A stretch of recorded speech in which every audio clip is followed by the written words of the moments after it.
من شوهر خواهر آدینایف محمورات عبدالله حسین زاده و استقامت کننده دهه حیات نو جماعت دهات حصار شهر حصار می باشم.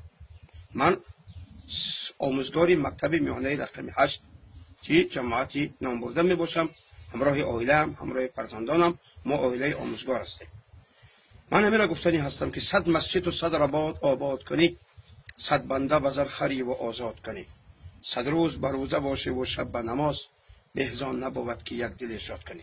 از طریق رسانه‌های خبری ما شنیدیم که آدینایف محمورات را گروه‌هایی که امروز به جمهوری تاجیکستان ما از راه‌های دور ایستاده سخن‌های قبیح گفته ایستادند و در حق جمهوری ما هر خیل بهتان‌ها گفته ایستادند. من گفتنی هستم که آدینایف محمورات را به سیاست خودشان، به سیاستی که اونها کرده ایستادن از راه‌های دور خوش نکنند. او یک آدم بی‌سواد، او یک آدمی که فرزندهای خودش را تا هر تعلیم و تربیت در مکاتب نداد. او از روی این بی‌سوادی خود را به هر گروه ها زده ایستاده است.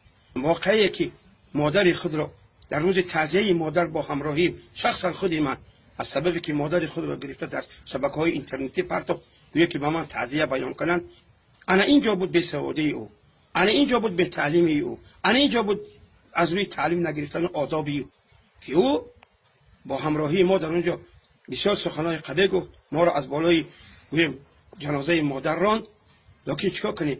هرچند که نباشد مادرمان است، مادری عائله‌مان است، با آمدیم اشتراک کردیم. من برای همینم گفتنی هستم که از زبان خودم گفتنی هستم که او امروز بی‌سوادی خود را استفاده برده با یک کار بدی رفت که او را می‌شاگم به محکمه کشیدن.